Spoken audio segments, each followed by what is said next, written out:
Ini adalah kisah nyata yang kualami 9 tahun lalu. Ceritanya berawal ketika aku diterima bekerja sebagai sopir pribadi di rumah Pak Simon. Pria keturunan Tionghoa ini tinggal di sebuah perumahan elit di Jakarta. Meskipun rumahnya besar, namun Pak Simon hanya tinggal di rumah ini seorang diri. Entah di mana keluarganya tinggal, sepertinya ini memang misteri tersendiri baginya. Pekerjaan sebagai supir pribadi sebenarnya tidak tepat dengan status dan pendidikanku di bidang teknik industri. Namun, aku terima saja daripada terus-terusan menganggur. Maklumlah, untuk mencari pekerjaan yang sesuai dengan pendidikan di zaman sekarang ini bukanlah hal yang mudah. Karena itulah, meskipun menjadi seorang supir, kujalani saja dengan penuh keikhlasan. Yang penting pekerjaan itu halal. Selama bekerja pada Pak Simon, aku sama sekali belum pernah mengenal keluarganya. Sudah kukatakan, pria paruh baya ini hidup seorang diri. Aku hanya berpikir, siapa tahu keluarganya tinggal di kota lain. Aku tidak berani menanyakan hal-hal yang bersifat pribadi yang mungkin akan menyinggung perasaannya. Umur Pak Simon kuperkirakan 50 tahun lebih. Meskipun sekilas terkesan dingin, namun ia sangat baik sekali kepadaku. Selain gaji, ia juga memberikan uang makan beserta transport. Pekerjaan yang kujalani tidaklah begitu berat. Aku hanya ditugaskan menyetir mobil apabila ia akan bepergian jauh keluar kota. Sudah barang tentu, itu pun tidak setiap hari. Sepertinya ia telah mempunyai jadwal tertentu. Semula aku terambil pusing dengan semua yang dikerjakannya. Terkadang aku sering heran dan merasa aneh. Selama bekerja, tempat-tempat yang menjadi tujuannya selalu menyeramkan dan terbilang angker. Jauh dari keramaian, seperti berada di pinggiran gunung atau di tengah hutan belantara. Tuan rumah yang dikunjungi adalah orang-orang yang serba misterius, seperti dukun atau paranormal. Hingga sampai suatu hari, ia menugaskanku untuk mengantarnya ke suatu tempat di Jawa Timur. Kami memasuki areal pemakaman yang amat sunyi dan menyeramkan. Ku coba memberanikan diri bertanya pada majikanku mengenai tujuannya datang ke tempat itu. Jawabannya enteng saja, bahwa ia akan mencari orang pintar. Setelah mendapat jawaban singkat itu, aku hanya diam saja dan tidak berani untuk melanjutkan pertanyaan. Malah ia sendiri yang berbicara dan balik bertanya padaku. Mungkin aku mempunyai informasi yang dapat membantunya mencarikan orang pintar. Hatiku terkesiap dan secepatnya mengucap istighfar menyebut nama Allah, agar aku dijauhkan dari perbuatan yang dibenci olehnya. Lagi pula aku berpikir, kalau menghadapi orang yang sedang dalam kegelapan, sebaiknya berusaha untuk menyadarkannya. Kembali ia bertanya ketika melihat aku terdiam dan belum menjawab pertanyaannya tadi. Aku tersentak kaget dan berusaha menguasai perasaan. Aku dengan gugup menjawab bahwa aku sama sekali tidak mengetahui pengetahuan tentang hal itu. Kemudian kembali aku bertanya padanya, sebenarnya untuk apa dia sampai repot-repot mencari dukun? Katanya tujuan dirinya mencari dukun karena ingin membalas rasa sakit hatinya pada seseorang. Entah siapa yang dimaksud seseorang itu, aku tak ingin mengetahuinya. Dalam hatiku berkecamuk 1000 perasaan. Aku terheran-heran orang yang berpenampilan intelek seperti Pak Simon masih percaya pada hal-hal klinik dan berbau gaib. Tanpa kusadari, tiba-tiba aku melontarkan suatu pertanyaan pada majikanku, kalau ia masih mempercayai adanya kekuatan atau kepercayaan mistik. Pak Simon sepertinya merasa tersindir dengan pertanyaanku. Terlihat ia cuma tersenyum kecut, entah malu atau marah padaku. Namun, tiba-tiba saja aku merasakan ada sesuatu hal mistis yang terjadi padaku. Seluruh bagian tubuhku terasa lemas tak berdaya. Kendaraan yang kukemudikan semakin jauh memasuki areal pemakaman. Hujan mulai turun dengan derasnya sehingga mengaburkan pandanganku. Karena kaca mobil tertutup kabut tebal, lolongan anjing hutan menambah keseraman suasana malam itu. Kulihat arloji di pergelangan tanganku, waktu menunjukkan pukul 9 malam. Sekitar 1 jam kemudian, kami sampai ke tempat tujuan. Majikanku seolah hafal betul tempat itu dan mungkin bukan pertama kalinya ia datang. Suatu tempat yang menyerupai gubuk kecil dengan dinding yang terbuat dari anyaman bambu. Pak Simon meminta agar aku menunggu saja di dalam mobil. Perkataannya kusambut dengan lega, karena memang aku sudah merasa letih. Aku hanya sanggup menganggukkan kepala. Padahal kalau boleh jujur, sebenarnya aku merasa takut ditinggal sendirian di mobil menunggu di tengah hutan yang gelap. Hampir 2 jam lamanya aku menunggu Pak Simon.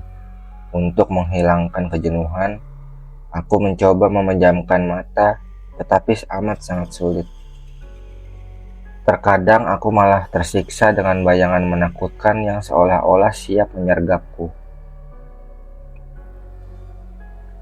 Beberapa kali ku coba untuk menguasai diri dengan membaca ayat-ayat suci Al-Quran.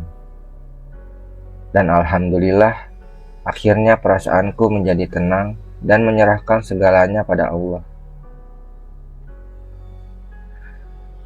Selesai dari kunjungannya, Pak Simon langsung mengajakku pulang ke Jakarta.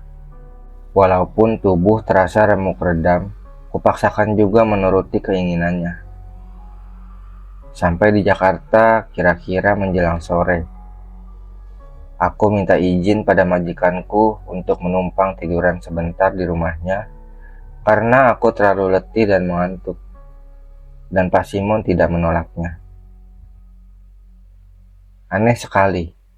Saat aku merebahkan tubuhku di atas sofa ruang tamu, majikanku malah menyuruhku tidur di dalam kamar. Tentu saja tawarannya kutolak, karena aku merasa kurang pantas. Masa iya seorang supir harus tidur di kamar, apalagi itu kamar tidur majikannya. Pak Simon terus memaksaku. Entah apa alasannya, aku disuruh tidur di kamar pribadinya. Beberapa kali ia memaksaku, dan mau tidak mau, walaupun terasa agak canggung, aku menurut saja. Tak terasa aku tertidur lelap. Entah berapa lama aku tertidur pulas di kamar majikanku. Dan saat terjaga, betapa kagetnya aku saat kuraba tubuhku terasa panas sekali, lalu berubah dingin. Dan lama-kelamaan tubuhku semakin menggigil. Aku pikir mungkin aku kelelahan atau juga masuk angin. Aku mencoba bangkit dari tidurku karena rasanya ingin ke kamar kecil. Aku buang air, lalu merasakan sakit sekali. Lalu kulihat darah. Ya, darah yang keluar dari alat vitalku. Aku kaget setengah mati. Masya Allah, apakah aku sudah menderita suatu penyakit? Kupikir tidak. Aku sama sekali belum pernah menderita sakit seperti ini. Maka aku pun memaksakan diri untuk segera pulang ke rumah karena takut merepotkan Pak Simon. Setibanya di rumah, keluargaku amat kaget melihat kedatanganku dalam keadaan sedemikian rupa. Terutama istriku yang tak kuasa menahan tangis melihat kondisiku seperti itu. Ia menangis sambil teriak-teriak, menanyakan sebab musabab hingga membuatku demikian mengenaskan. Sementara perasaanku saat itu terasa lemah sekali. Pandanganku mulai kabur dan di ujung senja terasa gelap. Dan aku pun tak ingat apa-apa lagi.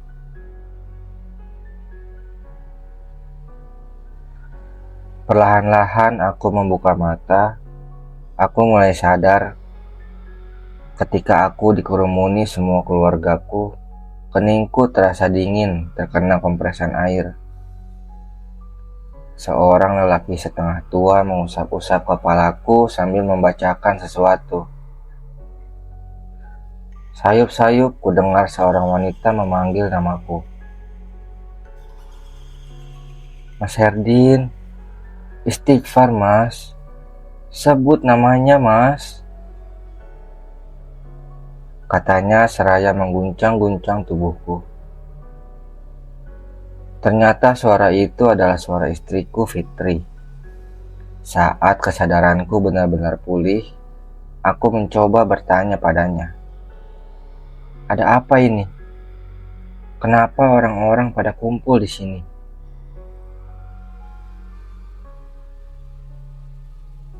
Rupanya dalam keadaan tak sadar, aku didatangi seorang perempuan tua berambut panjang memutih dan mencoba menarik-narik lenganku agar mau diajaknya pergi ke alam makhluk halus. Ajakan nenek berwajah mengerikan itu langsung kutolak mentah-mentah. Aku berusaha memberontak, melepaskan diri dari cengkeraman perempuan tua itu. Aku terlepas ketika tiba-tiba saja datang seberkas sinar putih menyambar tubuh nenek tua itu hingga tubuh ringkihnya terkapar, kemudian lenyap. Lalu Fitri menceritakan, saat aku baru datang di rumah, keadaanku seperti orang gila.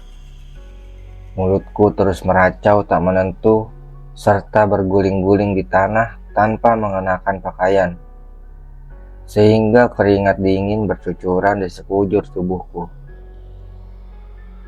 Katanya aku seperti orang yang sedang sekarat, hingga akhirnya pingsan dan tak sadarkan diri. Untunglah istriku dengan cepat memanggil salah seorang kiai. Kiai Ahmad Basir memberikan aku segelas air putih yang telah dibacakan doa-doa mustajab untuk diminum. Dan alhamdulillah, aku merasakan tubuhku pulih kembali seperti semula. Hampir seminggu aku terbaring di rumah karena masih merasakan sakit dan lemah di sekujur tubuhku. Setelah benar-benar kondisi kesehatanku telah pulih, aku bermaksud untuk masuk kerja kembali. Sebenarnya aku kecewa sekali pada Pak Simon yang sama sekali tak mau tahu keadaanku. Tapi apa boleh buat, lantaran kewajiban, maka aku berangkat menuju rumahnya. Betapa kagetnya ketika aku sampai di rumah Pak Simon. Di sana sudah banyak orang berkumpul. Dengan penuh tanda tanya, aku mencoba bertanya pada salah seorang di antara mereka. Saat mendengar jawaban orang itu, bumi yang kupijak terasa berputar. Kepalaku mendadak pusing dan hampir tidak percaya dengan apa yang dikatakannya. Ternyata majikanku sudah meninggal dunia. Inna lillahi wa inna ilaihi roji'un. Lalu kuceritakan kejadian itu pada keluargaku.